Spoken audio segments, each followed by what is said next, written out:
বাথরুমে গিয়ে অঝরে কেঁদেছি, তবে কাউকে বুঝতে দেয়নি। লড়াই ব্যর্থতার কাহিনী শোনালেন শাহরুখ খান। শাহরুখ খান, যাকে নিয়ে প্রতিটা মানুষের মনে কম বেশি কৌতূহল বর্তমানে।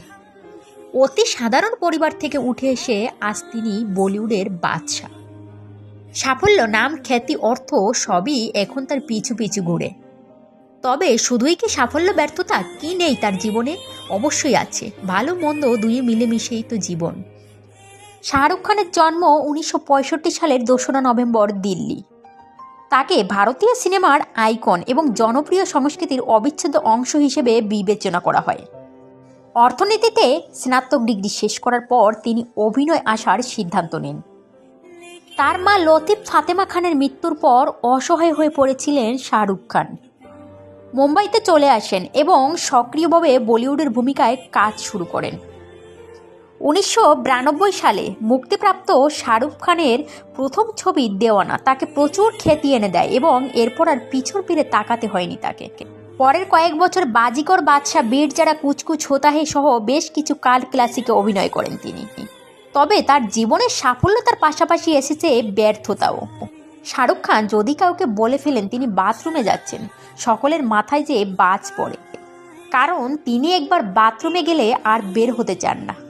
শাহরুখ খান টানা 4 ঘন্টা ধরে বাথরুমে থাকেন, তবে তিনি সেখানে 4 ঘন্টা কী করেন অনেকেই তা বুঝে উঠতে পারেন না। আসলে তিনি বাথরুমে ঢুকে ঘন্টার পর ঘন্টা কান্না করতেন।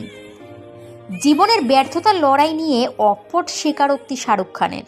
একেবারে তলা থেকে উঠে আসা বলিউডের বাদশা দুবাইয়ের গ্লোবাল ফ্রেইট সামিটে কথা বলেন। কিং খানের তাজ মাথার চড়ার আগে বহু ব্যর্থতা ও সফলতা কাটার মুকুট পরতে হয়েছে। সেসব দিনের কথা মনে করে আগামী প্রজন্মকে অনুপ্রেরণা জুগিয়েছেন হিন্দি ছবির জনপ্রিয় এই সুপারস্টার। শাহরুখ খান বলেন, ব্যর্থতার জন্য দুঃখ পাবেন না, একেবারেই কাঁদবেন না। মুম্বাইয়ের ফিল্ম ইন্ডাস্ট্রি প্রসঙ্গ তুলেই এই কথাগুলো বলেন শাহরুখ খান। তিনি আরও বলেন, বক্স অফিসে যদি কোনো ছবি ব্যর্থ হয় তাহলে তার পিছনে চক্রান্ত আছে বলে মনে করার কিচ্ছু নেই। আসলে কোনো একটা কারণে এই ছবি দর্শকদের মন ছুঁতে পারেনি। শাহরুখ খান বলেন, তুমি যদি ব্যর্থ হও তার জন্য এটা ভাবার কোনো কারণ নেই যে তোমার ছবিতে তোমার কাজ খারাপ হয়েছে বা ভুল হয়েছে। যেখানে তুমি কাজ করেছো সেখানকার চারপাশের জগৎকেও ভুল বোঝার দরকার নেই।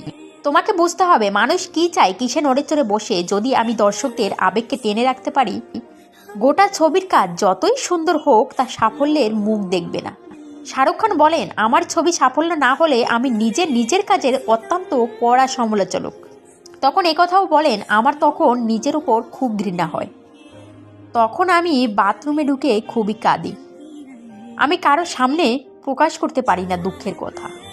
বলি বাদশা আরও বলেন, যখন চারিদিক থেকে হতাশা ঘিরে ধরে তখন উঠে দাঁড়াতে হয়, এগিয়ে চলতে হয়।